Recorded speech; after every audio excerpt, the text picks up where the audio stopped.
حزقیل 44واں باب جو 31 آیات پر مشتمل ہے۔ مشرقی پھاٹک کا استعمال۔ تب وہ مجھ کو مقدس کے بیرونی پھاٹک کی راہ سے جس کا رخ مشرق کی طرف ہے واپس لایا، اور وہ بند تھا، اور خداوند نے مجھے فرمایا کہ یہ پھاٹک بند رہے گا اور کھولا نہ جائے گا، اور کوئی انسان اس سے داخل نہ ہوگا، چونکہ خداوند اسرائیل کا خدا اس سے داخل ہوا ہے، اس لیے یہ بند رہے گا، مگر فرما روا اس لیے کہ فرما روا ہے۔ خداوند کے حضور روٹی کھانے کو اس میں بیٹھے گا، وہ اس پھاٹک کے آستانے کی راہ سے اندر آئے گا اور اسی راہ سے باہر جائے گا۔ ہیکل میں داخلے کے ضوابط۔ پھر وہ مجھے شمالی پھاٹک کی راہ سے ہیکل کے سامنے لایا،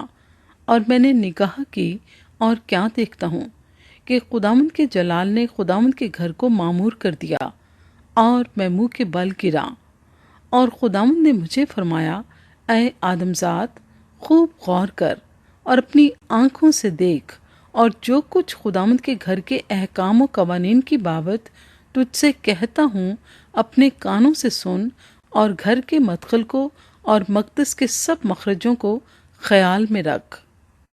اور تو بنی اسرائیل کے باقی لوگوں سے کہنا کہ خداوند خدا یوں فرماتا ہے کہ اے بنی اسرائیل، تم اپنی تمام مکروہات کو اپنے لیے کافی سمجھو،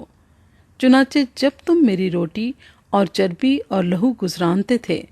تو دل کے نامختون اور جسم کے نامختون اجنبی زادوں کو میرے مقدس میں لائے، تاکہ وہ میرے مقدس میں آ کر میرے گھر کو ناپاک کریں، اور انہوں نے تمہارے تمام نفرت انگیز کاموں کے سبب سے میرے عہد کو توڑا، اور تم نے میری مقدس چیزوں کی حفاظت نہ کی، بلکہ تم نے غیروں کو اپنی طرف سے میرے مقدس میں نگہبان مقرر کیا۔ خداوند خدا یوں فرماتا ہے کہ ان اجنبی زادوں میں سے جو بنی اسرائیل کے درمیان ہیں، کوئی دل کا نامختون یا جسم کا نامختون اجنبی زادہ میرے مقدس میں داخل نہ ہوگا۔ بنی لاوی کہانت سے خارج ہوتے ہیں، اور بنی لاوی جو مجھ سے دور ہو گئے جب اسرائیل گمراہ ہوا، کیونکہ وہ اپنے بتوں کی پیروی کر کے مجھ سے گمراہ ہوئے، وہ بھی اپنی بد کرداری کی سزا پائیں گے، تو بھی وہ میرے مقدس میں خادم ہوں گے، اور میرے گھر کے پھاٹکوں پر نگہبانی کریں گے، اور میرے گھر میں خدمت گزاری کریں گے۔ وہ لوگوں کے لیے سوختنی قربانی اور ذبیحہ ذبح کریں گے، اور ان کے سامنے ان کی خدمت کے لیے کھڑے رہیں گے، چونکہ انہوں نے ان کے لیے بتوں کی خدمت کی اور بنی اسرائیل کے لیے بد کرداری میں ٹھوکر کا باعث ہوئے،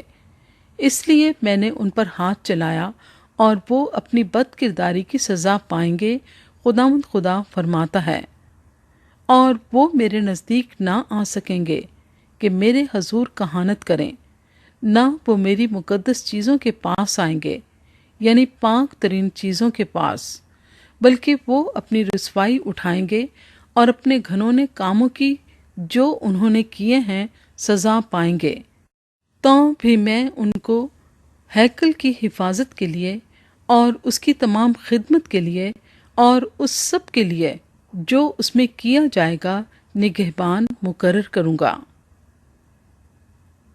کاہن۔ لیکن لاوی کاہن یعنی بنی صدوق جو میرے مقدس کی حفاظت کرتے تھے جب بنی اسرائیل مجھ سے گمراہ ہو گئے، میری خدمت کے لیے میرے نزدیک آئیں گے اور میرے حضور کھڑے رہیں گے، تاکہ میرے حضور چربی اور لہو گزرانے، خداوند خدا فرماتا ہے۔ وہی میرے مقدس میں داخل ہوں گے، اور وہی خدمت کے لیے میری میز کے پاس آئیں گے اور میرے امانت دار ہوں گے۔ اور یوں ہوگا کہ جس وقت وہ اندرونی صحن کے پھاٹکوں سے داخل ہوں گے تو کتانی پوشاک سے ملبس ہوں گے، اور جب تک اندرونی صحن کے پھاٹکوں کے درمیان اور مسکن میں خدمت کریں گے کوئی اونی چیز نہ پہنیں گے۔ وہ اپنے سروں پر کتانی عمامے اور کمروں پر کتانی پجامے پہنیں گے، اور جو کچھ پسینے کا باعث ہو اسے اپنی کمر پر نہ باندھیں۔ اور جب بیرونی صحن میں یعنی عوام کے بیرونی صحن میں نکل آئیں تو اپنی خدمت کی پوشاک اتار کر مقدس حجروں میں رکھیں گے اور دوسری پوشاک پہنیں گے تاکہ اپنے لباس سے عوام کی تقدیس نہ کریں۔ اور وہ نہ سر منڈھائیں گے اور نہ بال بڑھائیں گے، وہ صرف اپنے سروں کے بال کترائیں گے۔ اور جب اندرونی صحن میں داخل ہوں تو کوئی کاہن مے نہ پیے، اور وہ بیوہ یا مطلقہ سے بیاہ نہ کریں گے، بلکہ بنی اسرائیل کی نسل کی کمواریوں سے یا اس بیوہ سے جو کسی کاہن کی بیوہ ہو۔ اور وہ میرے لوگوں کو مقدس اور عام میں فرق بتائیں گے اور ان کو نجس اور طاہر میں امتیاز کرنا سکھائیں گے،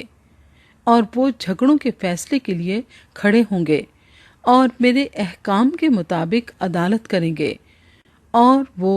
میری تمام مقررہ عیدوں میں میری شریعت اور میرے آئین پر عمل کریں گے اور میرے سبتوں کو مقدس جانیں گے۔ اور وہ کسی مردے کے پاس جانے سے اپنے آپ کو ناپاک نہ کریں گے،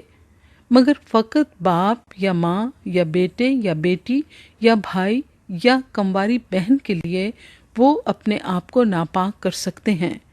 اور وہ اس کے پاک ہونے کے بعد اس کے لیے اور 7 دن شمار کریں گے۔ اور جس روز وہ مقدس کے اندر اندرونی صحن میں خدمت کرنے کو جائے تو اپنے لیے خطا کی قربانی گزرانے کا خداوند خدا فرماتا ہے۔ اور ان کے لیے ایک میراث ہوگی، میں ہی ان کی میراث ہوں،